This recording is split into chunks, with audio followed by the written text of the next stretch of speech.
वाले हैं। बहुत ध्यान से आज की कथा सुनना कि एकादशी का आपसे आपसे आपके बच्चे पूछेंगे, मम्मी हम भगवान विष्णु का दर्शन करते हैं, हम राम जी का दर्शन करते हैं, हम कृष्ण भगवान का दर्शन करते हैं, हम भवानी माता का दर्शन करते हैं, हम शंकर जी का दर्शन करते हैं, हम सारे देवी देवताओं का दर्शन करते हैं, पर ये एकादशी माता तो कभी नजर ही नहीं आती। पूछेंगे कि नहीं पूछेंगे कि तुम जिस एकादशी का व्रत करते हो इनका जन्म कहां से हुआ, कहां जन्मी थी? एकादशी की जन्मस्थली कहां है? भाई भगवान कृष्ण की जन्मस्थली तो मथुरा है, श्री राम जी महाराज की जन्मस्थली बोल दो जम के अयोध्या है।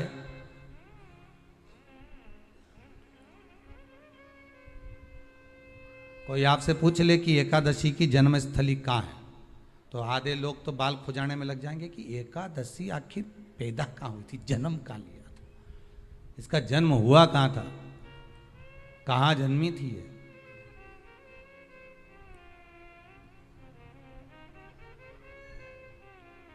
इसका जन्म स्थल है कहां? और अगर मान लो जन्म स्थल एकादशी का है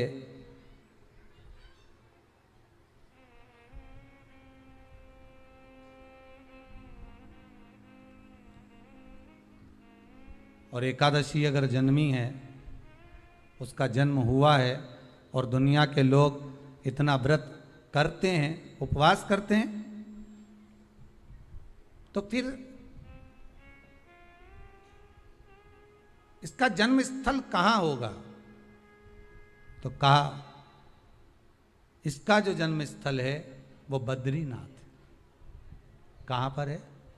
बद्रीनाथ। और उस बद्री विशाल में भी एक गुफा जिसका नाम है हेमवती। क्या नाम है? हेमवती। उस गुफा में एकादशी का जन्म स्थल है। बद्री विशाल में हेमवती गुफा जो 12 योजन अंदर प्रवेश करने जितनी है, 12 योजन की गुफा के अंदर, हेमवती के अंदर एकादशी का प्रागट्य हुआ था, एकादशी का जन्म हुआ था।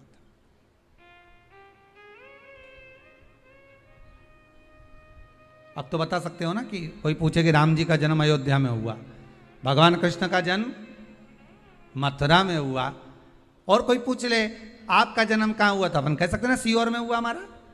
और आपसे कोई पूछे कहाँ हुए तो कहीं इंदौर में हुए, कि देवास में हुए, कि भोपाल में हुए, कि मुंबई में हुए, कि पूना में हुए, आपका तो बता दोगे। पर बच्चे आपसे पूछ ले मम्मी तू इतनी एकादशी का व्रत करती है, एकादशी का तू व्रत करती है और सबको करा देती है कि वल्लभ कुल की एकादशी करो, भले बकरी जैसे चरो पर एकादशी करो, और सबको एकादशी कराया, तो कोई पूछ ले कि एकादशी का जन्म कहाँ हुआ था, तो आप कह सकते हो कि बद्री विशाल में, हेमावती में, बद्री विशाल के हेमवती गुफा के अंदर जो 12 योजन की गुफा है, उस गुफा में एकादशी का जन्म हुआ। कब हुआ?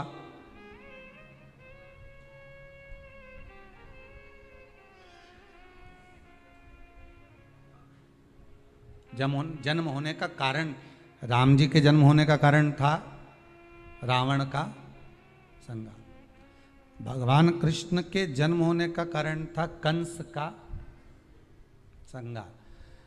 नरसिंह भगवान के जन्म होने का कारण, प्रकट होने का कारण था हिरण्यकशिपु का संहार। वराह भगवान के प्रकट होने का कारण था कि पृथ्वी को जल पर लाकर ठहराना, हिरण्याक्ष का संहार।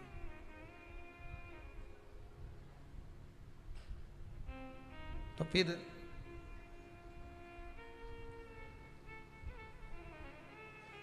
इसके जन्म का कारण क्या है? तो कहा इसके जन्म का केवल एक कारण है। सतयुग में, अब एक और बात का बहुत ध्यान दीजिएगा महाराज, सतयुग एक बार नहीं हुआ कि तुम सोचो कि सतयुग के बाद में द्वापर त्रेता आ गया, त्रेता के बाद द्वापर आ गया, द्वापर के बाद कलयुग आ। एक सतयुग नहीं है, एक त्रेता नहीं है, एक द्वापर नहीं है, ना जाने कितने कितने सतयुग निकल गए, ना जाने कितने कितने द्वापर, त्रेता, कलयुग, ना जाने कितने निकल गए।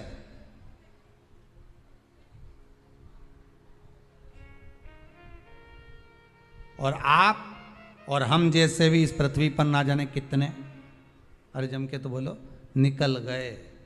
पृथ्वी वहीं की वहीं है, जिस मकान में रहते हो वो मकान भी वहीं की वहीं है।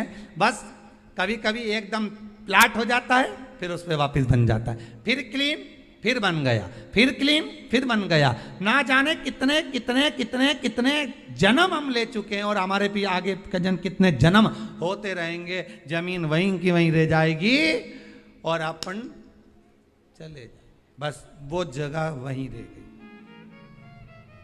जो पहले परदादा जी की थी, दादाजी को मिल गई, दादाजी की थी, पिताजी को मिल गई, पिताजी की थी, उनके बेटे को मिल गई, उनके बेटे से उनको बेटों को मिल गई। मिलते मिलते मिलते मिलते कब वो जमीन भी बिक गई समय की अवस्था में, फिर दूसरे की हो गई। और हम सोच कर रह गए कि ये हमारा है, हम इसके लिए लड़ाई करें, झगड़ा करें।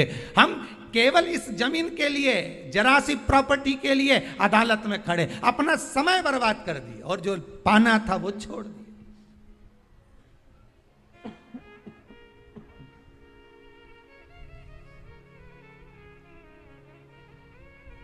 जो पाना था वो छोड़ दिया हमने।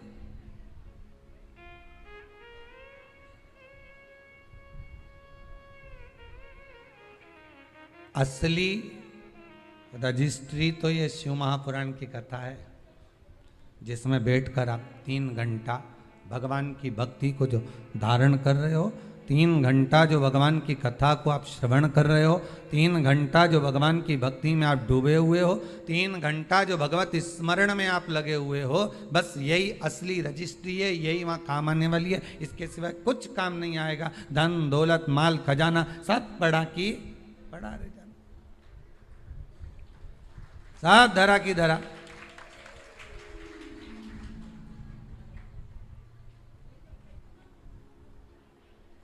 रह गया। वो एक लाइन आप लोग स्मरण करते होंगे, सज धज के जिस दिन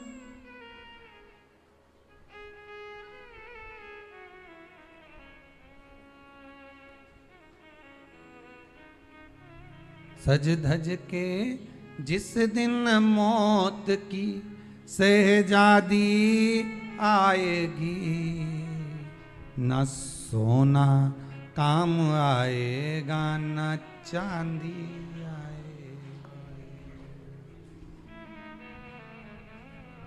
अलमारी में धरा की धरा रह जाएगा, लॉकर में पड़ा की पड़ा रह जाएगा। लॉकर में पड़ा की पड़ा है, अलमारी में धरा की धरा है। कपड़े भी सारे घड़ी बने की बने रहे,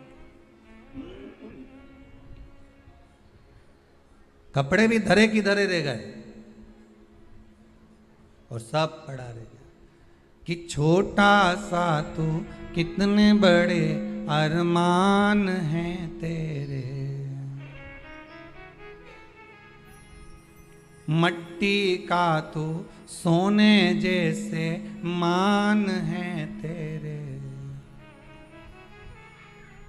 मट्टी की काया एक दिन मट्टी मिल जाएगी, न सोना काम आएगा न चांदी आएगी, न सोना काम आएगा न चांदी आएगी। सज धज के जिस दिन मौत की शहजादी आएगी, ना सोना काम आएगा ना चांदी आएगी, ना सोना काम आएगा ना चांदी आएगी। सब पड़ा रह जाएगा, धरा की धरा रह जाएगा, सब पड़ा की पड़ा रह गया, जीव चला गया।